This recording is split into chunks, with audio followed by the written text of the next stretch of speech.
Welcome back to Big Country Politics on KTAB. Hello and welcome to this week's Sunday Conversation here on Big Country Politics. I'm Manny Diaz. This week our special guest is Joe Arnold, TSTC Deputy Vice Chancellor for Government Relations. Joe, thank you so much for making time for us today. Hey, man, it's my pleasure. Thanks for having me on. I really appreciate it. Yes, sir. Well, there's something to be voted on in November regarding TSTC. We're going to unpack that, but first and foremost, tell me what this is. Well, so the legislature, Senate and the House both introduced resolutions to put a constitutional amendment on the ballot in November to give TSTC an endowment that would generate funds for us to use for capital projects. Currently, TSTC doesn't have an adequate source of funding for capital projects that we can use to plan on and grow our programs and buy the new and latest equipment. So they saw the need there for us. They said, you know what, we're going to set aside $850 million in the budget, and if the voters approve an endowment being created, then we're going to create an endowment for TSTC. So that's in a nutshell. That's how we got where we are today. The Cliff's Notes, if you will. Yes, exactly. Tell me, things like this, they just don't happen overnight. How long have you been working on this? This is about a 4-year project for us. It first came up in 2022. We discussed it with leadership in the Senate and the House and at the governor's office, and actually floated a bill out. It passed in 23, but there were competing bills from the House and the Senate, and it didn't get out of the conference committee in time. And so we came back with another shot in 2025. So this has been in the works for quite some time now. Yeah, I know. I want to unpack some other things regarding this resolution and what have you, but tell me, for I guess just for technical schools like TSTC, why is something like this so much in need for students that will attend schools like TSTC? It's all about a job at TSTC. That's our funding model. We don't get funded based on the number of people that go to our college. We get funded based on the outcomes of our graduates. So they're tracked for 5 years after they leave TWC in the workforce. The Workforce Commission gathers their salaries, totals them up, and it's plugged into a formula. And that formula then says, okay, this is the return value to the state of Texas for TSTC training all of these folks. So we're going to pay them a percentage of that out of state funds for their operating cost. So for us, it's all about getting every one of our students a job when they leave us. That's why we have the money back guarantee. If you don't get a job, we'll give you your money back or train you in something else. And to date, we've never given anyone's money back. I'll just add. And with 1.4 million technician positions open in the state of Texas right now, it doesn't take you far to look to see the need. I mean, it's out there. Employers are clamoring for well-trained technicians right now. Tell me, you mentioned that 1.4 million, vacant technical jobs. What would you say is the biggest hole? What's the biggest need out there? I think basically anything that has to do with construction or transportation, and we cover all of those at TSTC. So if you're talking construction, it's in the electrical trades, the plumbing, even your line workers to build the infrastructure to get to a new subdivision.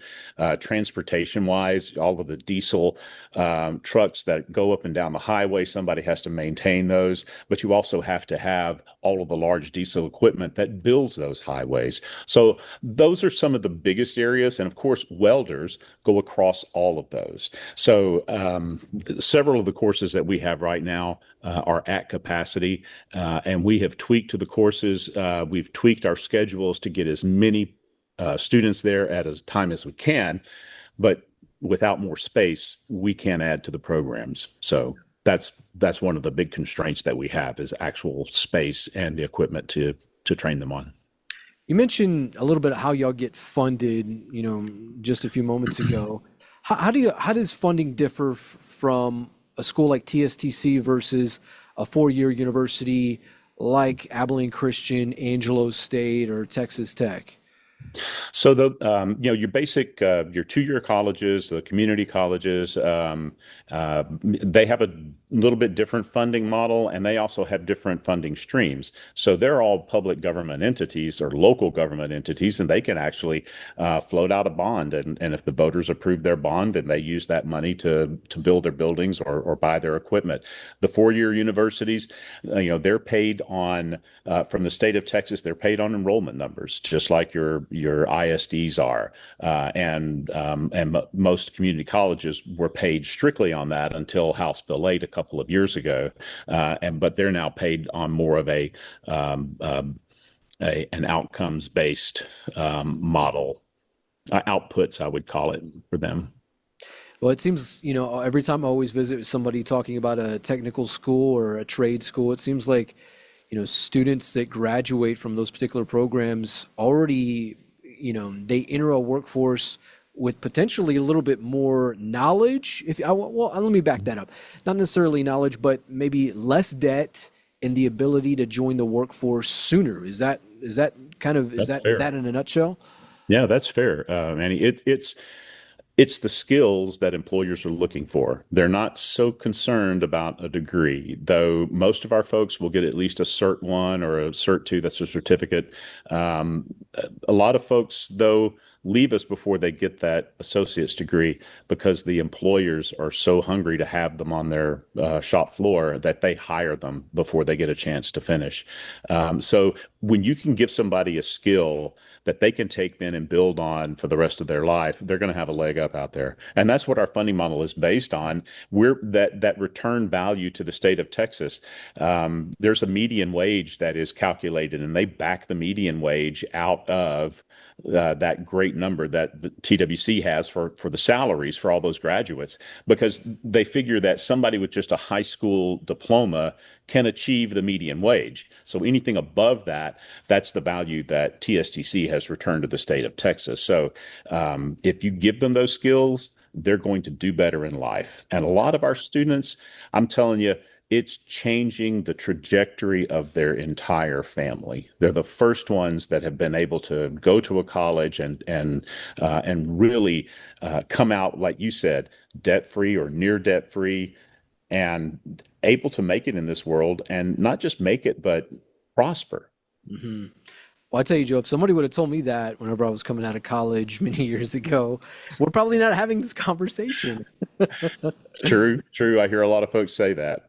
Yeah. All right, Joe, we're going to take a quick commercial break, but when we come back, we're kind of unpacking more with Joe Arnold, Deputy Vice Chancellor for Government Relations at TSTC. Will this resolution impact your taxes? Meaning, will they go up?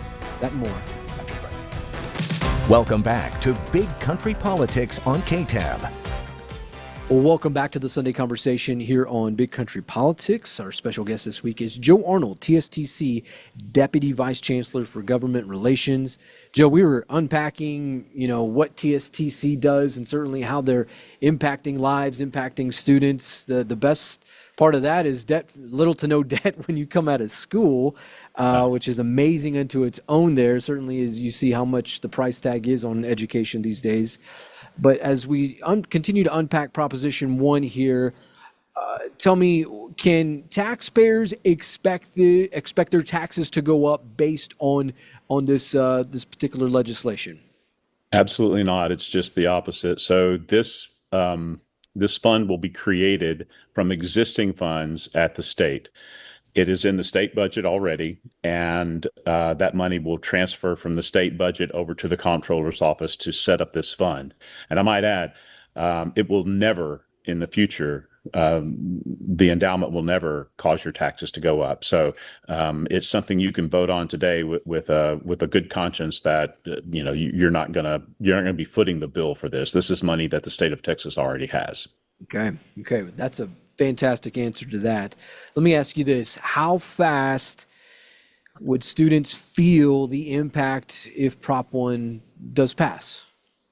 It's going to take a little bit of time. We're not going to spend any of the $850 million. As a matter of fact, the money, $850 million doesn't come to TSTC.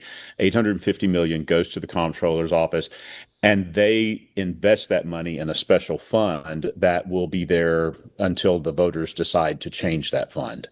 Um, on about an annual basis, maybe every 15, 18 months, the comptroller will say, okay, here are the earnings from that. And they'll take the earnings out of that. They'll pay the fees that they have to pay for, managing the fund.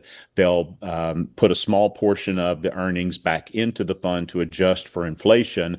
And then what's left over will go into the Available Workforce Education Fund. That's a fund that we will then be able to draw down on. So we wouldn't see monies available to TSTC for at least 15, maybe 18 months from January. After that, there will be an annual flow of funds if the markets are doing well and their investments are doing well to the Available Workforce Fund that we would be able to utilize. If this fund is so critical, tell me, why hasn't Texas invested in this sooner? Good question. I think going back for years, the focus with public education and higher education has always been about a 4-year degree. And over the last, especially through the 70s, 80s, and 90s, we had this mindset that if you didn't do that, you're not going to be a success. And technical schools were looked at as a consolation prize.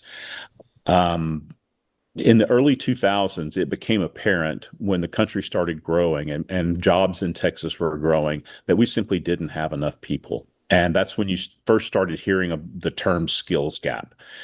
And it wasn't a skills gap as much as a people gap. Not enough people were getting the training that they needed to take these technical jobs. And these are good jobs. I mean, line workers leave TSTC with starting salaries, near $70,000. And they can make $100,000 if they want to work a lot of overtime in their first year. But I think that's why the state hasn't invested that much money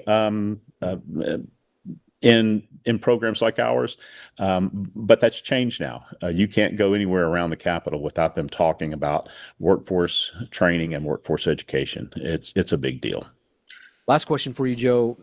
For the students and future students in Abilene, the big country, and certainly here in West Texas, how can monies from this type of legislation really impact TSTC? What can we expect to see to be done with TSTC? It will directly for the students. It will allow more students to come to TSTC because it will allow us to expand our footprint in those locations where we already exist, add buildings and capacity to the classrooms in Sweetwater and Abilene.